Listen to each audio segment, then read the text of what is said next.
ওই যে দূরে মেয়েটাকে দেখছো ওটা হলো রুহি। তো আজকে আমরা সন্ধ্যাবেলায় বেরিয়েছিলাম, আমি, মা আর এদিকে দিদি আর রুহি। কিছু সব মানে বাজার করার ছিল। তো দিদি আর রুহি আগে থেকেই এম বাজারে ছিল, কিছু গ্রসারি বাজার করছিল। তারপর আমি আর মা গিয়ে যোগদান করলাম। তেমন কিছুই না, দিদি কিনছিল, আমরা জাস্ট গিয়েছিলাম। তারপর খেলাম ফুচকা, আমি খেলাম জল ফুচকা, দিদি খেলো, দিদি তো খায়নি, রুহি খেলো দই ফুচকা। তারপর সামনে পয়লা বৈশাখ আসছে, সেই জন্য রুহির জামা কেনা হয়নি। তো মা একটা জামা কিনে দিল আর আমার দিদি একটা ওকে জামা কিনে দিল।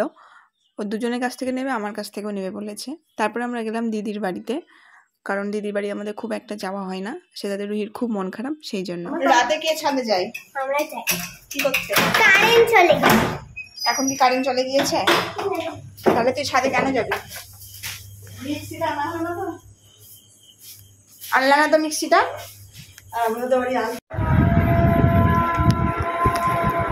আমার এই টি শার্টটা এত ভালো লেগেছে যে খুলতে ইচ্ছা করছে না, পরে বিশাল আরাম। আর মায়ের একদম পছন্দ হয় টি শার্টটা। তো এখন দিদির বাড়ি এসেছি, বসে আছি। জামা পরা, জামা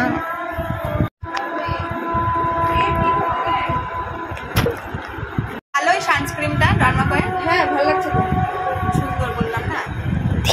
মানে ভোল্টেজ কম, ফ্যানগুলো চলেই না।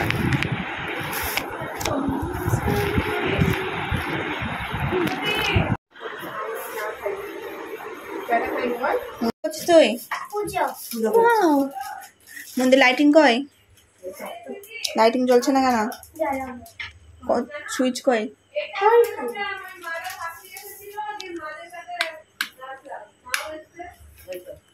বাহ, লাইটিং জ্বলছে, কি সুন্দর। কত ড্রাই ফ্রুট রে, খাই একটা ড্রাই ফ্রুট।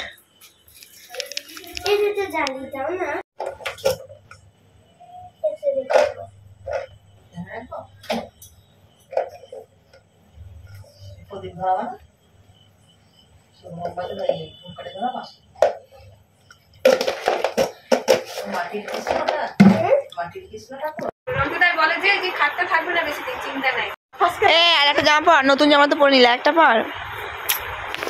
সামনে দেখি কেমন লাগছে? বাহ, নায়িকা। ভাল লাগছে এটা পরে, এই ফ্রকটাই বেশি ভালো লাগছে ওটার থেকে।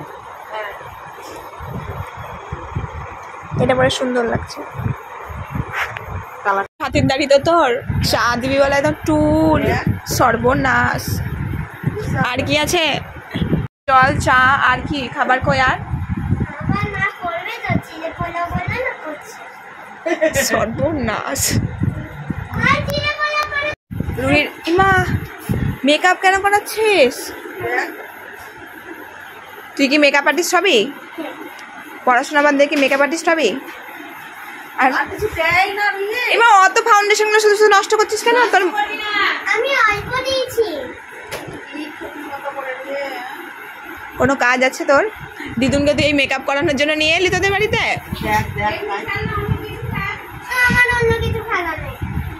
সর্বনাশ। ওই রকম করে করে না, এরকম ট্যাপ ট্যাপ ট্যাপ ট্যাপ করে। দিদুন তোর জন্য এখন ইয়ে পড়বে, আর তুই দিদুনকে আইলাইনার পড়াতে পারবি? নিজে পড়তে পারিস?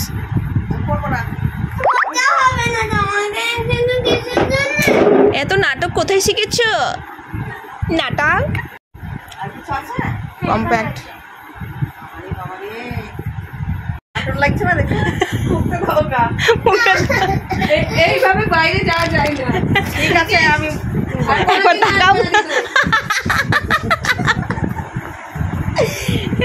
দিদুনকে চরম সাজেছিস কিন্তু তুই।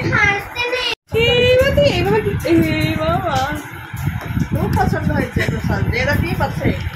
টিপ তো আছে, আবার কত টিপ পড়াবি তুই? এখন তো সাজিয়েছে। রুহি মাকে কেমন সাজিয়েছে? এইবার তোর এখনো বাকি দিলাম। হ্যাঁ, তোর এখনো সাজানো হয়নি? কখন সাজানো হবে? গাইস, রুহি মাকে সাজিয়েছে। এটা কি সাজ রুহি? এটা কিরকম বউ? তোর দাদু তো দেখে ভয়ে পালাবে। হ্যাঁ, এটা কিরম বউ রে?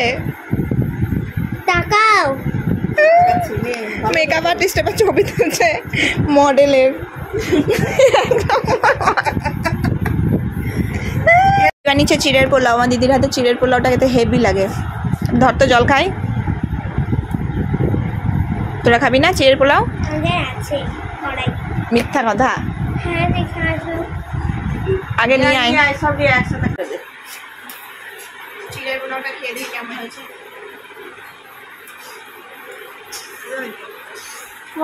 বন্ধ করবো?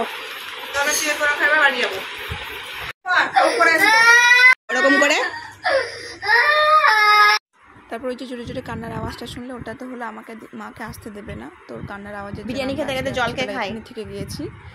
আর তারপর খাওয়া দাওয়া করলাম, দেন তারপর আড্ডা দিলাম। আর কি করব, ও যা কান্না জুড়েছিল। আর দিদি মাকে সাজিয়ে, যেহেতু আমরা দিদির বাড়িতে খুব কম থাকি সেজন্য খাতিরদারিতে একটু বেশ ভালোই হয়েছে। কত খেলে রে, রাত্রি 11:20 বাজছে।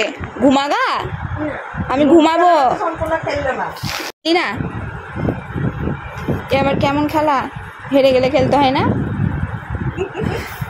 ঘুমাবো, আমি ঘুম পেয়েছে সর।